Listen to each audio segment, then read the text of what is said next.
Guys, welcome back to my channel. तो आज हम breathing and exchange of gases वाले चैप्टर को ही कंटिन्यू करेंगे। ये उसका पार्ट 3 है और अगली वीडियो में हम ये चैप्टर को ख़त्म कर देंगे। ठीक है, उसके बाद मैं सम अप कर दूंगी सारे चैप्टर को, किसमें क्या क्या इंपॉर्टेंट टॉपिक्स थे और उनमें क्या क्या मतलब बताया गया था। ठीक है, तो आज हम इसके थर्ड पार्ट में एक्सचेंज ऑफ गैसेस के बारे में पढ़ेंगे कि हमारे पास जो हमारा रेस्पिरेटरी ऑर्गन क्या है, लंग्स, मेन रेस्पिरेटरी ऑर्गन है ना। उसमें एक्सचेंज ऑफ गैसेस कैसे होता है, मतलब हमारी ऑक्सीजन लंग्स तक पहुंच गई, ठीक है, हमने ब्रीदिंग की, और वो ऑक्सीजन अब लंग्स से ऑर्गन्स तक कैसे जाएगी, अगर ऑर्गन्स तक चलेगी तो वहाँ पर एक्सचेंज कैसे होती है, वो सब हम इस टॉपिक में पढ़ेंगे। ठीक है ना। हमारे पास लंग्स में सबसे पहले क्या था, ट्रेकिया, फिर हमारे पास आ जाते हैं ब्रोंकाई, ब्रोंकाई के बाद हमारे पास ब्रोंक्यूल्स, ठीक है, एंड फिर हमारे पास क्या आ जाते हैं, यहाँ पर बैग लाइक स्ट्रक्चर्स होते हैं, दैट आर एल्वेलाई। ठीक है, अब जो एल्वेलाई है यहाँ पर, ठीक है, बैग लाइक स्ट्रक्चर, ये प्राइमरी साइट है of the exchange of gases. मतलब यहाँ से ऑक्सीजन आई, कार्बन डाइऑक्साइड गई, ठीक है, वो एल्वेलाई पर जाकर यहाँ पर जो एक्सचेंज होता है। So the primary sites of exchange of gases are alveoli. ठीक है, exchange of gases also occur between the blood and tissues. अब एल्वेलाई में तो ब्लड और लंग्स में जो हमारा एक्सचेंज ऑफ गैसेस हो रहा है, ठीक है, एक्सचेंज ऑफ गैसेस टिश्यू और ब्लड में भी होता है। ठीक है, oxygen and carbon dioxide are exchanged in the sites by simple diffusion. So किस प्रोसेस से oxygen and carbon dioxide exchange हो रहे हैं, with the help of simple diffusion. ठीक है, mainly based on the pressure और कॉन्सेंट्रेशन ग्रेडियंट।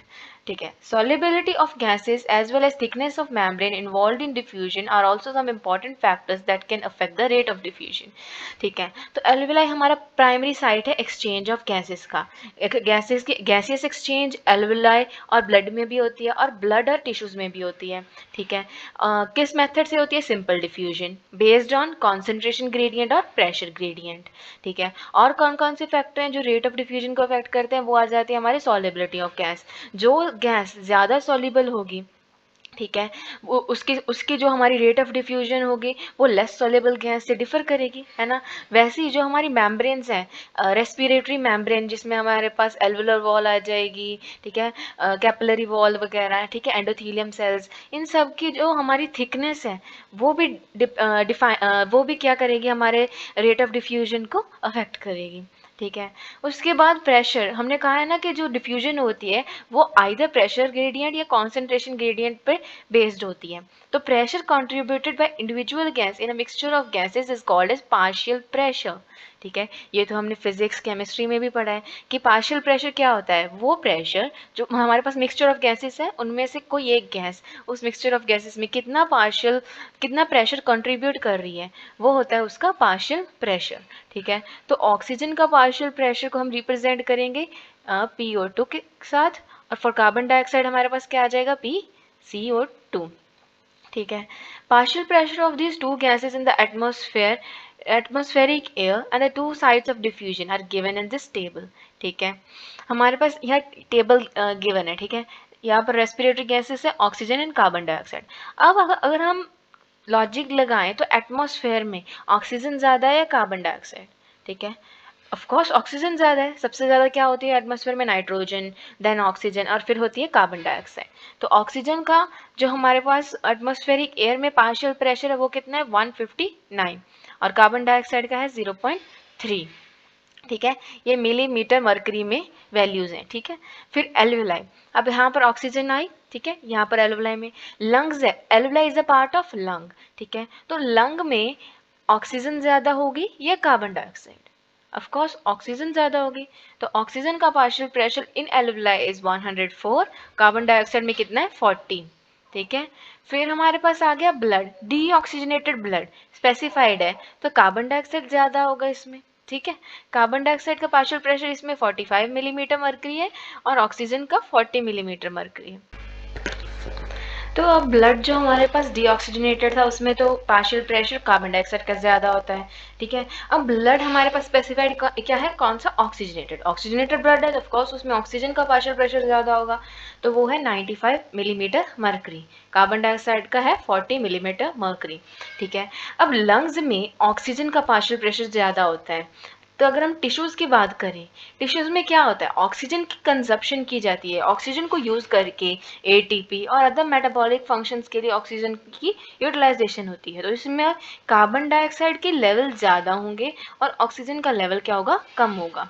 तो oxygen का पार्शियल प्रेशर टिश्यूज़ में है 40 मिलीमीटर मर्करी और कार्बन डाइऑक्साइड का है 45 मिलीमीटर मर्करी, ठीक है। अब यहाँ पर वही दिखाया गया, देखो एल्वेलर एयर, यहाँ पर एटमॉस्फेयर में ऑक्सीजन का पार्शियल प्रेशर है, ये एटमॉस्फेयर है सपोज, उसमें ऑक्सीजन का पार्शियल प्रेशर और कार्बन डाइऑक्साइड का पार्शियल प्रेशर, ऑक्सीजन का 159 मिलीमीटर मर्करी, कार्बन डाइऑक्साइड का था 0.3 मिलीमीटर मर्करी, ठीक है। ये हमारे पास एल्वेलाई है जिसमें पार्शियल प्रेशर ऑफ ऑक्सीजन और कार्बन डाइऑक्साइड शो हुआ है। अब यहाँ से ऑक्सीजन जाएगी हमारी पल्मोनरी वेन में, ठीक है, वो ऑक्सीजन को लेकर जाएगी कहाँ पर, हमारे हार्ट में, वहाँ से सिस्टमेटिक आर्टरी लेके जाएगी बॉडी टिश्यूज़ में, ऑक्सीजन को यहाँ पर डिसोशिएट करेगी और कार्बन डाइऑक्साइड यहाँ से जो होगा ब्लड के साथ एसोशिएट होगा और सिस्टमेटिक वेन्स उसको हार्ट में लेकर जाएंगे और वहाँ से पल्मोनरी आर्टरी के थ्रू वो एल्वलाई में चला जाएगा, ठीक है। ठीक है, उसके बाद क्या है हमारे पास, यहाँ पर लास्ट लाइन थी कि the data given in the table clearly indicates a concentration gradient for alveoli from alveoli to blood and blood to tissue. अब यहाँ पर अगर हम ध्यान से देखें तो यहाँ पर हर एक जगह पर, चाहे वो एटमॉस्फेयर की एयर हो, एल्वलाई हो, टिश्यूज़ हो, सभी जगह पर प्रेशर डिफरेंस है। प्रेशर डिफरेंस है तो एक ग्रेडियंट जनरेट हो रहा है ना between the carbon dioxide and oxygen, ठीक है। सिमिलरली जब हमारे पास ग्रेडियंट है कार्बन डाइऑक्साइड का भी प्रेजेंट है in the opposite direction from the tissues to blood, blood to alveoli, है ना। एज द सॉल्युबिलिटी, अब हमारे पास हमने बात की थी कि जो रेट ऑफ डिफ्यूजन है वो सॉल्युबिलिटी और थिकनेस पे वो क्या करता है, डिपेंड करता है। हमारी जो कार्बन डाइऑक्साइड है ना उसकी सॉल्युबिलिटी ऑक्सीजन से ज़्यादा है, ठीक है। इसका रीज़न ये होता है कि जो हमारी कार्बन डाइऑक्साइड है उसकी डिफ्यूजन कैपेसिटी, ठीक है, डिफ्यूजन कैपेसिटी ज़्यादा होती है as compared to that of oxygen, ठीक है। जिसकी वजह से अगर मैं क्लिनिकल की बात करूं तो अगर हमारे लंग्स में हाइपोक्सिया हमेशा पहले होगा एज कम्पेयर टू हाइपर कैपनिया, ठीक है। हाइपर कैपनिया क्या होता है, हाइपर कैपनिया होता है हमारे लंग्स में कार्बन डाइऑक्साइड की अकमुलेशन, ठीक है, और हाइपोक्सिया मीन्स ऑक्सीजन की डेफिशिएंसी। देखो कार्बन डाइऑक्साइड इजीली मतलब ज़्यादा सॉल्युबल है तो उसकी जो अकमुलेशन है लंग्स में वो इजीली नहीं होगी, बट ऑक्सीजन की डेफिशिएंसी इजीली हो सकती है क्योंकि वो लेस सॉल्युबल है। तो हमेशा हाइपोक्सिया पहले होता है किसी भी डिसीज़ में देन हाइपर कैपनिया, ठीक है। सो हम कहते हैं कि कार्बन डाइऑक्साइड की सॉल्युबिलिटी ऑक्सीजन से ज़्यादा होती है, ठीक है। कितनी ज़्यादा होती है, 20 to 25 टाइम्स हायर, कितनी, 20 to 25 times higher than that of oxygen. So the amount of carbon dioxide that can diffuse through diffusion membrane per unit difference in partial pressure is much higher compared to that of oxygen, ठीक है। The diffusion, अब हमारे पास क्या था, पहला जो factor था वो था सॉल्युबिलिटी जिस पे रेट ऑफ डिफ्यूजन जो है अफेक्ट हो रहा था। दूसरा हमारा फैक्टर था जो थिकनेस ऑफ मेम्ब्रेन, ठीक है, थिकनेस ऑफ रेस्पिरेटरी मेम्ब्रेन ही होगी यहाँ पर, है ना। सो डिफ्यूजन मेम्ब्रेन या रेस्पिरेटरी मेम्ब्रेन वो थ्री मेजर लेयर्स की बनी होती है। सबसे पहले हमारे पास एल्वोलाई में कौन सा एपिथीलियम होगा, थिन स्क्वैमस एपिथीलियम, ठीक है। सबसे पहले आगे हमारे पास एल्वोलाई का थिन स्क्वैमस एपिथीलियम, ठीक है, ये वाला। उसके बाद एंडोथीलियम आ जाएगा कैपिलरीज का, एल्वुलर कैपिलरीज का एंडोथीलियम, ठीक है, ये रहा endothelium of the alveolar capillaries, ठीक है। तीसरी लेयर आ जाएगी बेसमेंट सब्सटेंसेस। बेसमेंट सब्सटेंसेस में हमारे पास थिन बेसमेंट मेम्ब्रेन आ जाएगी और सपोर्टिंग स्क्वैमस एपिथीलियम, ठीक है, या और बेसमेंट मेम्ब्रेन आ जाएगी हमारी एंडोथीलियल सेल्स की। सो डिफ्यूजन मेम्ब्रेन वो 3 लेयर की बनी होती है मेजरली। पहली हमारे पास एल्वलाई का जो स्क्वामस एपिथेलियम है वो, फिर हमारे पास आ जाएंगे जो एंडोथीलियम है एल्वुलर कैपिलरीज का, और थर्ड बेसमेंट सब्सटेंस। ठीक है। हाउएवर अगर हम बात करें कि अगर 3 लेयर्स की बनी है तो इसकी थिकनेस कितनी होगी, इसकी थिकनेस लेस देन अ मिलीमीटर होती है। ठीक है, 0.3 to 1 मिलीमीटर के बीच में होगी। ठीक है, लेस देन मिलीमीटर। ठीक है, therefore all the factors in our body are favorable for diffusion of oxygen from alveoli to tissue and that of carbon dioxide from tissues to alveoli. So ये सब discuss करने के बाद हम कह सकते हैं कि हमारी बॉडी में जो हमारे फैक्टर्स हैं, ठीक है, वो सभी फेवरेबल हैं ताकि ऑक्सीजन जो है एल्वुलाई से डिसोशिएट होकर मतलब tissues alveoli to blood capillary या टिश्यूज तक जा सके। ठीक है, और कार्बन डाइऑक्साइड टिश्यूज से एल्वुलाई तक आ सके। किस किस की मदद से होती है ये एक्सचेंज ऑफ गैसेस? सबसे पहले था प्रेशर ग्रेडियंट या कॉन्सेंट्रेशन ग्रेडियंट, जो हमने वैल्यूज पढ़ी हैं पिछले टेबल में। ठीक है, फिर रेट ऑफ डिफ्यूजन डिपेंड करता है मेनली सॉल्युबिलिटी में, और थिकनेस ऑफ मेम्ब्रेन। सॉल्युबिलिटी किसकी ज़्यादा है? कार्बन डाइऑक्साइड की, देन ऑक्सीजन। कितनी ज़्यादा है? 20 to 25 टाइम्स हायर है। ठीक है, फिर डिफ्यूजन मेम्ब्रेन 3 मेजर लेयर्स की बनी होती है हमारे पास। कौन कौन सी? पहली आ जाएगी हमारे पास स्क्वामस एपिथेलियम ऑफ एल्वुलाई। ठीक है, फिर आएगा हमारे पास जो एंडोथीलियम थे एल्वुलर कैपिलरी के। फिर हमारे पास आ जाएगी बेसमेंट सब्सटेंसेस, और जो डिफ्यूजन मेम्ब्रेन है उसकी थिकनेस है लेस देन अ मिलीमीटर। ठीक है, उसके बाद हमारे पास आ जाता है, हमने एक्सचेंज ऑफ गैसेस पढ़ लिया। ठीक है, अब एक्सचेंज ऑफ गैसेस हो गया। अब ये गैसेस एल्वुलाई से टिश्यूज तक कैसे जाती है? ठीक है, वो प्रोसेस वो कौन कौन से मेथड्स हैं, ठीक है, वो हम पढ़ेंगे। सो ट्रांसपोर्ट ऑफ गैसेस हमने पढ़ा है कि जो एल्वुलाई से ऑक्सीजन है वो ब्लड में जाती है। ठीक है, कार्बन डाइऑक्साइड टिश्यूज से ब्लड में जाएगी। ठीक है, so we can say blood is the medium of transport for oxygen and carbon dioxide. ठीक है, मेन मीडियम क्या है? ब्लड। अब ऑक्सीजन की बात करें तो 97% ऑक्सीजन आरबीसी से ट्रांसपोर्ट करते हैं। रिमेनिंग 3% है वो डिजॉल्व स्टेट में ट्रांसपोर्ट होती है थ्रू दी प्लाज्मा। ओके, अब अगर कार्बन डाइऑक्साइड के केस में देखें तो उसमें 20 to 25% कार्बन डाइऑक्साइड वो आरबीसीज ट्रांसपोर्ट करेंगी। 70% मतलब मेजॉरिटी कार्बन डाइऑक्साइड बाइकार्बोनेट की फॉर्म में ट्रांसपोर्ट होती है। ठीक है, और रिमेनिंग 7% होती है इन डिजॉल्व स्टेट। ठीक है, सो ऑक्सीजन के केस में 97% जो थे, मतलब 97% ऑक्सीजन आरबीसीज ही ट्रांसपोर्ट करेंगी। ठीक है, रिमेनिंग 3% डिजॉल्व स्टेट में होंगे इन और थ्रू प्लाज्मा। ठीक है, कार्बन डाइऑक्साइड के केस में क्या है? मैक्सिमम कार्बन डाइऑक्साइड जो ट्रांसपोर्ट होती है वो एज बाइकार्बोनेट्स होती है। ठीक है, bicarbonates that are HCO3 negative bicarbonates. ठीक है, उसके बाद हमारे पास 20 to 25% थ्रू आरबीसीज होंगी। 25%, ठीक है, थ्रू आरबीसीज ट्रांसपोर्ट होंगी। ठीक है, remaining 7% as dissolved state through plasma. ठीक है, ये याद हो गया। ठीक है, क्वेश्चन ये भी आ सकता है कि मैक्सिमम कार्बन डाइऑक्साइड कैसे ट्रांसपोर्ट होती है, तो वहाँ पर आरबीसी नहीं लगाना, वहाँ पर बाइकार्बोनेट्स लगाना है। ठीक है, उसके बाद आ जाता है transport of oxygen. Transport of oxygen maximum कौन कर रहा था? आरबीसीज। ठीक है, आरबीसीज में क्या है? Why are they red in colour? Because of the presence of an iron containing pigment that is hemoglobin. Hemoglobin is a red colored iron containing pigment present in the RBCs. अब जो oxygen है वो haemoglobin के साथ bind करेगी in a reversible manner. Reversible manner मतलब वो dissociate भी हो सकती है हीमोग्लोबिन के साथ। ठीक है, so oxygen will bind with hemoglobin in a reversible manner to form oxyhemoglobin that is HBO2. ठीक है, इसको Hb2O4 भी लिख सकते हैं। ठीक है, Hbo2। ठीक है, ऑक्सीहीमोग्लोबिन। अब each haemoglobin molecule can carry a maximum of 4 molecules of oxygen. ये एक हीमोग्लोबिन जो है वो कैरी कर सकता है maximum of 4 molecules of oxygen. ठीक है, मतलब एक hemoglobin 4 molecule maximum 4 molecules of oxygen को ट्रांसपोर्ट कर सकता है। अब binding of oxygen with haemoglobin is primarily related to the partial pressure of oxygen. ठीक है, partial pressure of carbon dioxide, hydrogen ion concentration and temperature are the other factors which can interfere with this binding. ठीक है। So what are the factors affecting the binding of oxygen with hemoglobin? सबसे पहले आ जाएगा partial pressure of oxygen, फिर partial pressure of carbon dioxide, hydrogen ion concentration and temperature. ठीक है। अब अगर हम ऑक्सीजन की जो परसेंटेज सेचुरेशन है हीमोग्लोबिन की ऑक्सीजन के साथ और पार्शियल प्रेशर ऑफ ऑक्सीजन में हम एक ग्राफ प्लॉट करें तो हमारे पास सिग्मोइड कर्व आएगी। ठीक है, सिग्मोइड कर्व मतलब एस शेप्ड कर्व आएगी। ठीक है। A sigmoid curve is obtained when percentage saturation of hemoglobin with oxygen is plotted against the partial pressure of oxygen, and this curve is called as the oxygen dissociation curve. ठीक है, ये oxygen dissociation curve है which is sigmoid in shape.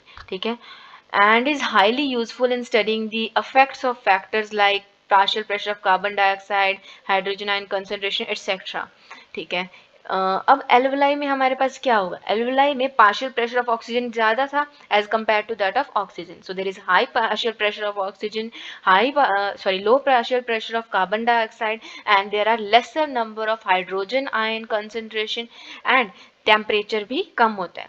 So these are the factors: high PO2, low PCO2, lesser H positive concentration and lower temperature that increases the binding of oxygen with hemoglobin, and the reverse of these factor मतलब low partial pressure of oxygen, high partial pressure of carbon dioxide, high hydrogen ion concentration and high temperature will dissociate oxygen from hemoglobin। अब और ये कहाँ होगा? Tissues में। ठीक है, तो हम टिश्यूज में से ऑक्सीजन डिसोशिएट होगी हीमोग्लोबिन के साथ तभी तो वो टिश्यूज में जाएगी। ठीक है, तो ये सब फैक्टर मतलब टिश्यूज में लो PO2 होती है, वी नो, हाई PCO2 होगी, हायर हाइड्रोजन आयन कंसंट्रेशन होगी और हाई टेम्परेचर होगा।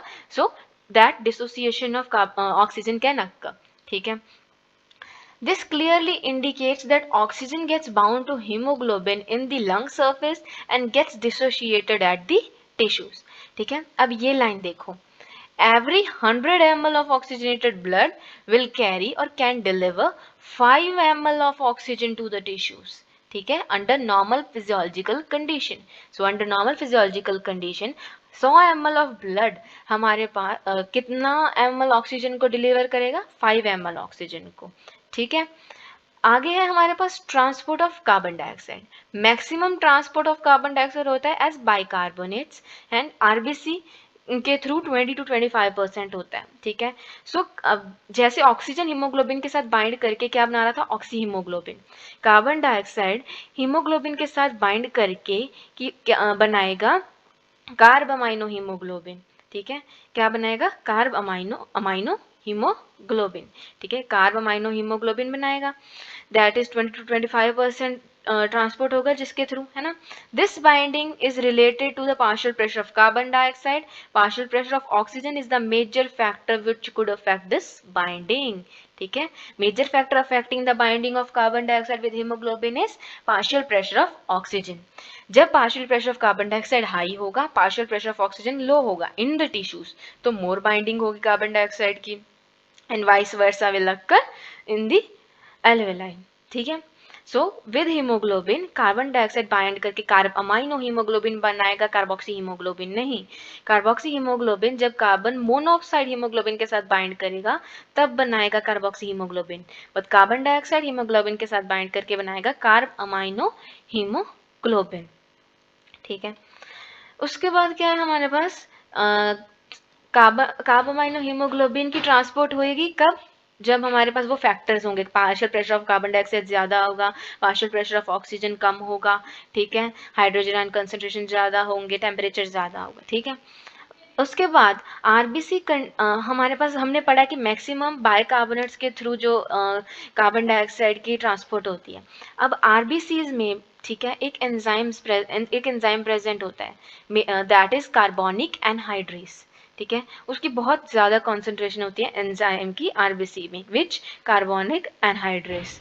और ये एंजाइम प्लाज्मा में भी होता है थोड़ा बहुत। ठीक है, ये एंजाइम ये दोनों रिएक्शंस को फैसिलिटेट करता है, मतलब कार्बन डाइऑक्साइड वाटर के साथ बाइंड करेगा, ठीक है, with the help of carbonic anhydrase क्या बनाएगा? Carbonic acid, that is H2CO3, ठीक है, विच फर्दर अंडरगो डिसोसिएशन, ठीक है, with the help of carbonic anhydrates to form bicarbonates and hydrogen ions, ठीक है। ये रिवर्सिबल रिएक्शन है। अब टिश्यू साइड पे जब partial pressure of carbon dioxide ज़्यादा होता है, ठीक है, तो कार्बन डाइऑक्साइड ब्लड के साथ डिफ्यूज हो जाएगी, और क्या ब्लड में डिफ्यूज हो गई, देखो partial pressure of carbon dioxide tissues में ज़्यादा है, सपोज ये टिश्यू है, पार्शियल प्रेशर ज़्यादा था कार्बन डाइऑक्साइड का, वो ब्लड में चलेगी कार्बन डाइऑक्साइड। अब ब्लड में हमारे पास वाटर भी है, ठीक है, सो वो कंबाइन करेगी वाटर के साथ, क्या बना देगी हमारे पास, ये क्या है, ये carbonic acid, with the help of which enzyme, carbonic anhydrates, जो आरबीसीज में तो है ही, ठीक है। फिर वो डिसोशिएट होके क्या बना देगा, बाइकार्बोनेट आयंस। अब ये बाइकार्बोनेट आयन ट्रांसपोर्ट होंगे, ठीक है, कहाँ पर जाएंगे वो, एल्वेलाई में, एल्वेलाई में जाकर ये रिवर्स रिएक्शन होगी, रिवर्स रिएक्शन होगी, कार्बन डाइऑक्साइड बन जाएगा, वाटर बन जाएगा, और ये कार्बन डाइऑक्साइड फिर एल्वेलाई में जाएगी और उसके थ्रू बाहर हमारे एटमॉस्फेयर में चली जाएगी। अब ये लाइन देखो, ऑक्सीजन में क्या था कि हर 100 ml of oxygenated blood 5 ml of oxygen को डिलीवर कर रहा था। अब इसमें क्या है कि every 100 ml of deoxygenated blood delivers approximately 4 ml of carbon dioxide to the alveoli, ठीक है। तो आज हमने एक्सचेंज ऑफ गैसेस किया है, कल रेगुलेशन, और फिर हम उसके जो क्लिनिकल है मतलब डिसऑर्डर्स वो पढ़ेंगे, ठीक है। सो इसके साथ रिलेटेड कोई 4-5 एमसीक्यूज हैं वो पढ़ लेते हैं। So which gas is more soluble in blood, oxygen और कार्बन डाइऑक्साइड। ये मैंने अभी पढ़ाया था कि carbon dioxide is more soluble than oxygen. कितना ज़्यादा सॉल्युबल था, 20 to 25 टाइम्स सॉल्युबल है। तो इसका आंसर आएगा ऑप्शन नंबर बी। फिर नेक्स्ट क्वेश्चन है, the exchange of gases in the alveoli and blood capillaries is called as, ठीक है। जो एक्सचेंज ऑफ गैसेस हो रहा है, मैंने बताया था कि एल्वेलाई में, ब्लड कैपिलरीज में एक्सचेंज ऑफ गैसेस हो रहा है with the help of simple diffusion, ठीक है, सिंपल डिफ्यूजन की तरह। तो ऑप्शन नंबर क्या सही है हमारे पास, C. Next, in which form is most of the oxygen is transported in the blood, as bounded with haemoglobin. अब क्या फॉर्म करेगी, ऑक्सी हीमोग्लोबिन, ठीक है। बाइकार्बोनेट में सबसे ज्यादा क्या, बाइकार्बोनेट के थ्रू कार्बन डाइऑक्साइड होगा, ठीक है, ऑक्सीजन बाउंडेड टू हीमोग्लोबिन होगा, ठीक है। Then what is the role of haemoglobin in the respiratory system, अभी पढ़ा है, हीमोग्लोबिन ट्रांसपोर्ट करेगा oxygen from the lungs to the body tissues. So option number is right, ठीक है। So that is all for today's video, ठीक है। I hope आपको अच्छे से समझ आ गया होगा एक्सचेंज ऑफ गैसेस, ठीक है। Thank you for watching this video, please do subscribe to my channel.